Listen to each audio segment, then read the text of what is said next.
لحظه‌های اولی برنامه هنری شاهزاده زین‌الدین و روز یکم مرد در کاخ رودکی شهر خوجند غیر معمولی آغاز شد. آن روز چند ساعت در برخی از مناطق تاجیکستان برق نبود.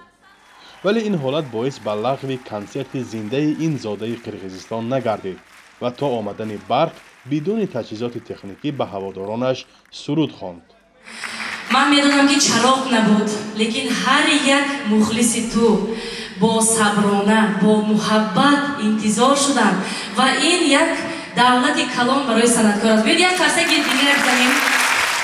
به فکر من امروز ما باید اسم این هنرمند را باید با حرفهای کلان گیریم که ما باید بگویم شاهزاده، زیرا امروز در این سال زمان هر کس میتواند با صدای زنده با طرز اسلوب خاص یعنی که یک برنامه کنسرتی خوب داده باشد که امروز از ما هواداران چی از تنها یک قرصک و انرژی خوب دادن که تا شاهزاده بانو باز هم به قلاهای ایجادی بلند ایسته باشند.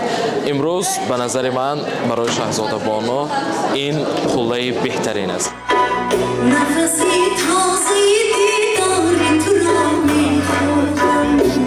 شاهزاده زین‌الدین و بعد ختم مکتب میانه سال 2011 از زادگاهش ناحیه لالک ولایت بادکند قرقیزستان برای آموزش در کالج صنعتی به نام صادرخان حافظ به خوجند آمد.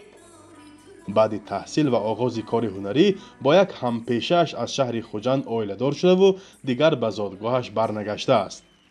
به گفته او مادرش از تاجیک تباران جماعت آچی قلچه ناحیه باوجان غفوروی تاجیکستان و پدرش از ازبک تباران قرقیزستان است.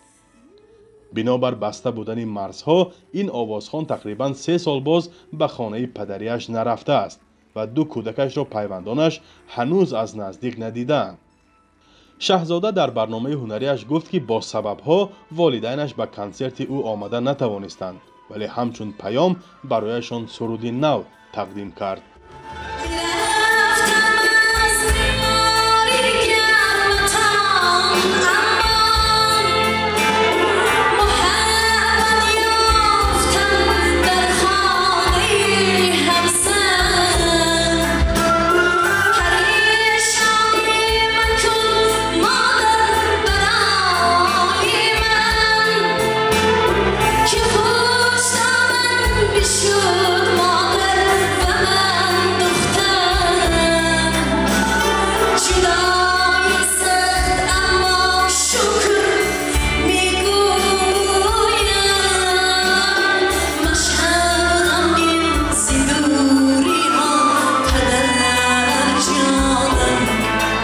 خودم شخصا قائل موندم که یک نفری که اصلا دیگر زبان هستند دیگر ملت هستند همین زبانی نوبی تاجیکی را از خود کرده و سرود میسرایند.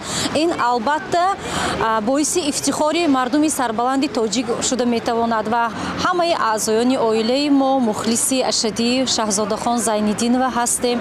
اصلا صنعت سرحد ندارد میگوییم و چطوری که شاهزاده خان از دیگر دولت هم باشد زبانی او زبانی ما است، فرهنگ او فرهنگ ما است و ما هیچ وقت در یگان حالت نه ظاهرا و نه زبانا و نه فکرا در او تغییر ندیده بودیم که مثلا از ما یگان خیل فرقیت داشته باشد. البته از همه مهمش خواهشی بسیار کلان دارد که او دختر خوجند باشد، دختر تاجیکستان باشد و عروسی نازنین این شهر است و او با زبان تاجیکی ایجاد میکنند، حرف میزنند و کوشش میکنند که صنعت تاجیک را به پیش برده باشد و یک نمایان شخصی صنعت تاجیک باشد. این سراینده در برنامه کنسرتیش بیشتر سرودهای کلاسیکی تاجیکی، سرودهای پاپ و استرادی و همچنین چند ترانه را به ازبکی و انگلیسی سرایید ولی یگان سرود را به زبان قرقیزی نخواند. این هم در حالی است که در برنامه هنری قبلیش سال 2018 یک سرود را نیز به زبان قرقیزی سراییده بود.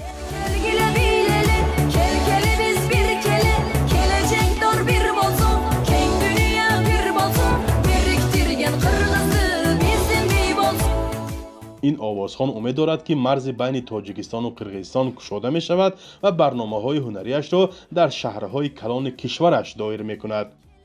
مهم از همه به دیدار مخلصان قرقیزستانی و نزدیکان و پیوندانش می رسد.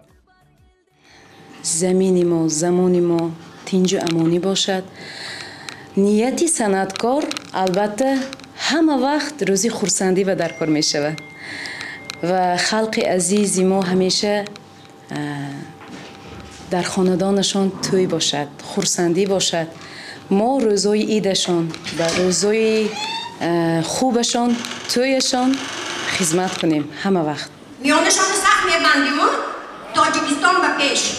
شاهزاده میگوید هرچند سالهای پیش مادرش از تاجیکستان به قرقیزستان همچون عروس رفته باشد، بعد چند سال تقدیر او را همچون عروس به تاجیکستان آورد. این را وی یک فال نیک برای آینده نیک می‌داند. فرزان محمدی، رادیو آزادی، شهر خوجند.